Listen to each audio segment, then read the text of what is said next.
It's always a good bit of fun when we can take a left turn away from what we love, and that's sports, but talk about something else we love, and that's film, and welcome in an Academy Award winner, and that's Matt Damon. Matt, before we begin, man, just thank you, given your busy schedule. Thanks for taking the time. We're grateful. Oh, man, I'm happy to be on ESPN. Well, we can do some sports if you want. I mean, I always feel like, and you're a sports fan, but I'm really interested to talk about this film. And I start with this thought. When you do a film like, say, Saving Private Ryan, there's an obvious understanding of Omaha Beach or Normandy or World War II, right? But when you inherit this role in this space, I'm curious how much you knew about Ford versus Ferrari and that rivalry, because I walked in blind. I just wonder what you knew before you took the role on. Yeah, I knew about Carroll Shelby, and I knew about Le Mans, which was a 24-hour race in France, but I didn't know anything about this specific story about Le Mans in 1966 and who Ken Miles was, who's the character that Christian Bale plays, and that relationship between Shelby and Miles. I thought it was just, and I'm not really a car person, so I thought it augured really well the fact that I loved the script as much as I did, because there's a bunch of other sports I'm into, but I've never really been that much into racing. But I thought this story was incredible, and I'm really excited with how it turned out. We had this great director, Jim Mangold, and he just knocked it out of the park. I think the movie came out really well. I agree. I was lucky enough to see it, and I thought it was fantastic. I'm furiously scribbling down notes because I knew I was going to talk to you about it. And without giving much away, there were a couple of very, I think, important scenes with your character, Carroll, and Henry Ford II, where he says, "Go to war, Carroll," and then there's the scene on the test track. And how much, Matt, did those reflect sort of the events as they actually played out, based on your understanding of it? Well, obviously, you're always going to take some license because you're trying to cram this incredible story into 2 hours, and you want to make it fun for the audience as well. But it was this massive gamble that these guys were taking, and it's interesting. The Ford company needed Carroll Shelby and these guys in order to try to take on Ferrari, and Shelby and his team needed Ford. They needed to be bankrolled by him. It's not dissimilar to making movies and kind of what we go through. We have these crazy ideas and we want to bring them to the screen, but we can't do it without the help of a big studio. And there's always, something comes out of that great creative tension between these kind of the two contributors to this process. You mentioned Christian Bale, and there's a scene in a diner, and it's not as heavy as Pacino and De Niro in Heat, and yet here are two heavyweight actors, you and Christian Bale, face to face in a diner. And I'm just curious, Matt, if that even registers with you as you're filming this scene. Yeah, here I am with a peer that's as accomplished as I am in a diner. I never thought of that. I really, it's such a different scene. That scene, by the way, I think is probably one of all of our favorite scenes ever. The two of those guys, and that takes place in the third act as you're going. They finally sit down together. Whereas ours is, I'm trying to convince him to help me build this car, and so I'm pitching him this idea, and so the scenes are very different, but that's very nice of you to say. Anytime we can get compared to people like that, we'll take it. And listen, clearly in Heat, as you describe, I mean, that was third act, and it was heavy, and it was real. But I was struck by that, Matt, because you and Bale are two of my favorites to watch on the screen. And I do wonder, and it's always sort of this obligatory sports question, given where the network we're on, but you see the way athletes push one another, right? And they push them to be maybe not better than they can be, but to get the absolute best. When you're face-to-face with Bale day after day after day, I imagine that you both draw the best out of one another. What was that process like? Yeah, it's less Larry Bird, Magic Johnson, where it's a rivalry. The way we do it, it's much more like teammates, right? Mm-hmm. It's really, and you're right, and it's our approach is very similar in the sense that it's very cooperative, and we've both been at it for a really long time, and I think we have that philosophy that all boats rise with the tide, and so you do your job and expect the other person to do theirs, and you're pushing each other in a really good way, but all the other departments around you. I mean, it's not just the people in front of the camera. There's a huge effort coming from all areas, and you start to feel it when you're on a movie where things are really clicking kind of for everybody.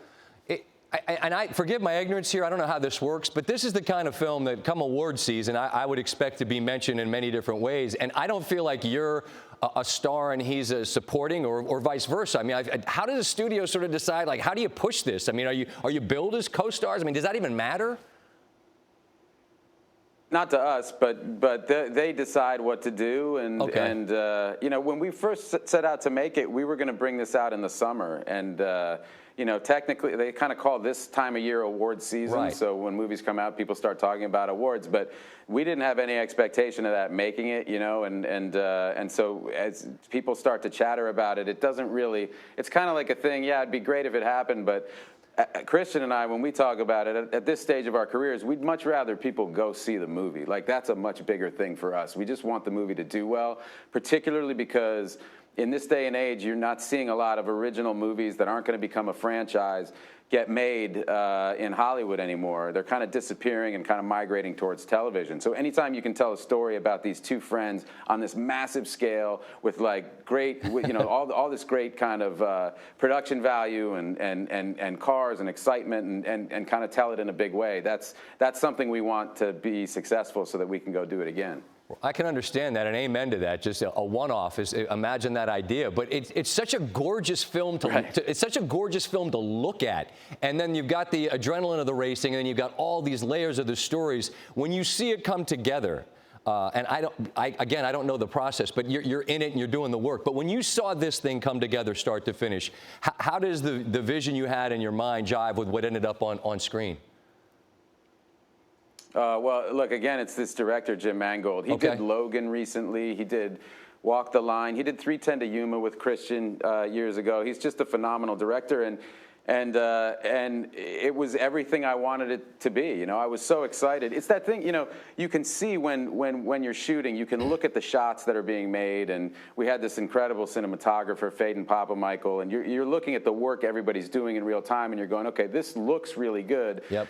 But you never really know if it's going to cohere. Like, you got to put all of that stuff together, and it's got to all work as a piece. And you never really know until you see it. So we were thrilled when we saw it because again, it's this great story. Like, what these guys did was amazing. So we really wanted to.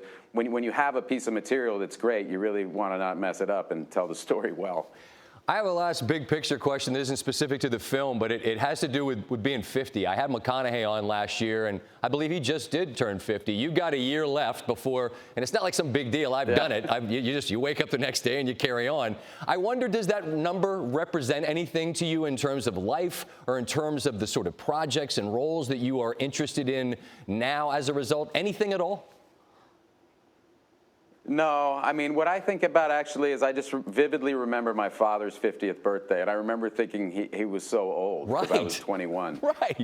And then when you get there yourself, you're like, this isn't that old.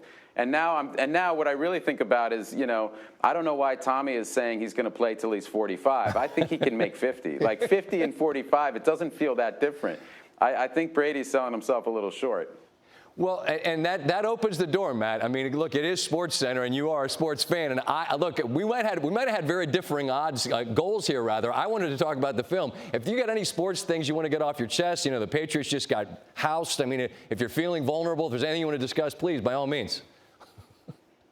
No, man, I've been talking about this movie in a press junket all day. I was so happy to see your face, and you're my last interview of the day. I'm like, I feel like I'm already on my couch. This is great. Well, I'm happy to keep your company on the couch, but big picture on your Patriots. I mean, you know what I said the other night? Like, they lose every year to somebody, and Baltimore's good, but they lose to teams every year that they're not supposed to lose to, and then it comes January and it doesn't matter. Do you appreciate, Matt, how friggin' lucky you are as a fan of these teams that all you guys do is have parades?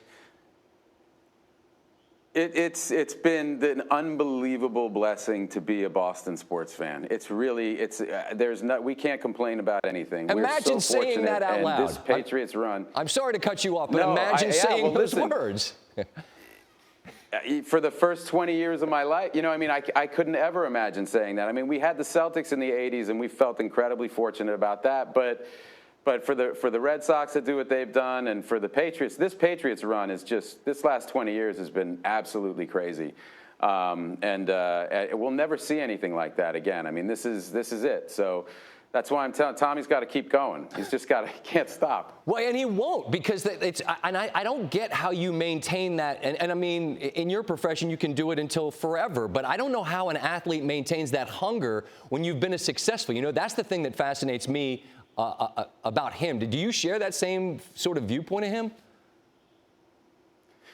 Yeah, I mean, look, I still feel really hungry about my job. Good. I think he just loves it as much as I love what I do, and that's great. And I think, unlike most situations, I mean, I had a friend who was who played baseball when he was 35. He told me the story of how he was out of Major League Baseball. He saw a 95-mile-an-hour fastball coming, and his eyes lit up, and he was late.